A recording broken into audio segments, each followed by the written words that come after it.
Hello boys and girls, and welcome to another Algebra 2 Skills Review video. This is for standard A-SSE.3.c. We will use the properties of exponents to transform expressions for exponential functions. So we're going to be looking at the three of the main properties for exponents: your power to power rule, you're multiplying with the same base, and you're dividing with the same base. And we'll see those sometimes together, sometimes just by themselves. In these three different examples that we're going to look at today. So I'm going to simplify this first expression, 2a times quantity 4a squared b to the fifth cubed.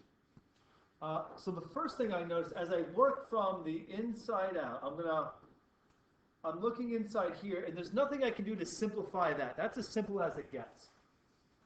But what I'm going to do then is I'm going to cube all of that, right? All of that stuff gets cubed. Notice what is not getting cubed. This 2a. This 2a is not cubed. So I'm really just going to kind of sit it to the side, and all the other work, or most of the other work, is going to be done with the rest of the stuff. So I'm going to cube the 4. I'm going to cube the a squared, and I'm going to cube the b to the fifth. Well, what does it mean to cube something? Well, that means 4 times 4 times 4, right? Well, that's 4 cubed. So inside here, I'm just going to write that as 4 cubed. Notice also that the a squared also gets cubed. So that's a squared times a squared times a squared. Well, that means like there's really 6 a's, right? There's a times a for the first one, there's a times a for the second, and a times a for the third. So that's really 6a, so that's going to be times a to the sixth. So do you see what property I use there? Or the how we use the power to a power property. If I have a squared, a to the 2, and I'm raising that to the third, that says this, right? That says a squared 3 times.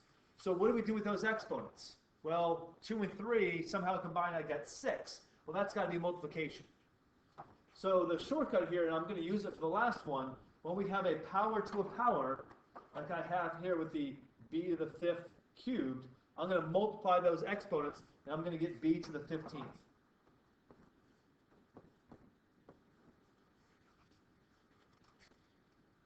And now what I'm going to do is, now I'm going to actually do my combining or my multiplying with my 2a on the outside, and I'm going to multiply this through. Now when I do this, notice how there's no adding or subtracting in here, right? Inside here, that's all multiplication. So I really don't distribute here, right? I just multiply my like terms. So I'm going to multiply the 2 times, well, the other coefficient of 4 cubed. Well, 4 cubed is 64. 2 times 64 is going to be 128. Okay, I'm also going to multiply the a's, because I have an a on the outside. This is a to the 1, right? Times this a to the 6th on the inside. So that's really a 7 times, right? So I'm going to add those exponents and get a to the 7th. And then my b to the 15th, I'm just going to rewrite like that. So the simplification of this original problem, 2a times 4a squared b to the fifth cubed, is going to be 128 a to the 7th, b to the 15th. So this problem had quite a few things. Again, the first thing I point out was that 2a was not cubed. And I missed the d on there, didn't I, folks? All right. So the 2a was not cubed. Everything on the inside was cubed, and I really distributed that exponent to all the powers. Notice how this was really 4 to the 1 on the inside. Right, this is 4 to the 1 here. So I really did 3 times 1, and I got 4 to the third. Likewise, I distributed that 3 to the exponent for a, and I got a to the 6th. And again, I got b to the 5 times 3, or b to the 15th. Okay, let's look at believe it or not, actually a simpler problem than that, because that was kind of a somewhat difficult one to start off with. But this one, obviously, as you can see, has some division. So let's take this piece by piece. First thing I'm going to mention here, when we do division or even multiplying, only like variables are going to work together. And my coefficients never get mixed up with my variables. So if you notice here, I have 8 over 2. Well, forget about the c's for a second. Just look at the coefficients. 8 over 2 is 4, right? That's division. So I'm going to divide 8 by 2. So the question is, do you know why 8 divided by 2, or 8 over 2 is 4? Well, it works like this. 8 is really 2 times 2 times 2, right? And I have a 2 in the denominator. So for any of these pairs, like this 2 over 2 pair, I can cancel that. That's really 1. So I can cancel that, and I write times 1 out there. Well, 1 times 2 times 2 is going to be just 4, right? Okay. So that's actually what's happening, is this, we have these prime factors up here, the 2 times 2 times 2, and I can cancel any of the same number of factors that I have. I'm bringing that up because we now need to do this with the c's. It's not so bad with 8 over 2. I know that's 4 because that's just a math fact. Okay. But with the c's, it might not be as obvious. So I'm going to write this out. I'm going to do this the long way, and then we'll look at the shortcut. C to the 7th really says this, right? C times C times C times C times C, that's 5, 6, 7 times, right? Okay. Over C to the 4th, one of them, 2, 3, C to the 4th. So what can I do here? Well, all of these pairs, C over C pairs, I can cancel, and they become 1, right? So I can cancel all these, and what are we left with? Well, I'm left with C cubed, and notice how it's in the numerator. So again, that's the long way of doing it. Can you see a shorter way? Can we do something with the C to the 7th over C to the 4th and get C cubed? Well, hopefully you see that it's subtraction, right? This becomes C to the 7 minus 4 is the shortcut. And that's where our C cubed comes from.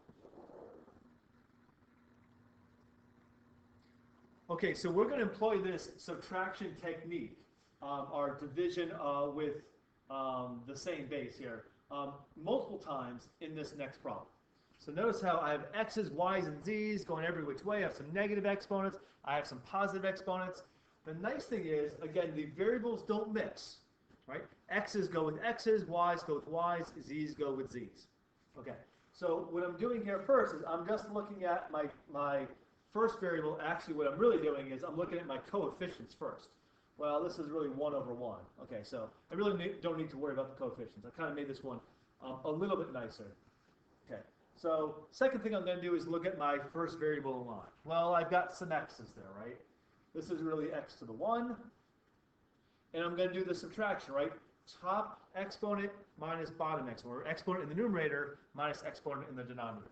So this is going to be x to the 3 minus 1, which we know is x to the 2, right? Okay, so this is going to be my intermediary step, and then my final answer, or part of my final answer, is going to be down there. I'm going to do the same thing with the y's. I'm going to do y to the, let me move this over here, 4 minus negative 2. So times y to the 4 minus negative 2. Well, I can change this to plus plus. This is really y to the 4 plus 2, or y to the 6th. And I'm going to do the same thing with the z's. I'm going to move my little oval over here, and I'm going to do, oops, excuse me. Okay, sorry about that, folks. I'm going to do z to the, again, it's numerator minus denominator. That's the important step there. Negative 5 minus 7. And I would have loved to have done 7 minus negative 5, but that's not how this works. This is numerator exponent minus denominator exponent. So this is going to be z to the negative 12. And that's certainly a fine way to leave it. And I'm sure your science teachers would actually prefer that you leave it like that. That way everything's in the numerator. Oftentimes in mathematics, we like all of our exponents to be positive. So I'm actually going to employ a different rule here. I'm going to say x squared stays positive, y to the 6th stays positive. To make my exponent for z positive, I need to put it in the numerator, put it in the denominator. So I'm going to flip it, right? I'm going to make this z to the positive 12. I actually misspoke there. It's not that I'm putting it in the denominator. I'm switching, and I'm flipping the z to the negative 12 over 1, and I'm making that 1 over z to the positive 12. For example, if I had something like, let's say 3 over, let's use m to the negative 4, and I want to have a positive exponent, I'm going to take the m to the negative 4, and I'm going to put that up in the numerator as m to the positive 4. 3m to the positive 4. That's how I could clean that up. So that's the actually the fourth rule that I forgot to mention before. That is very useful with our negative exponents of flipping it.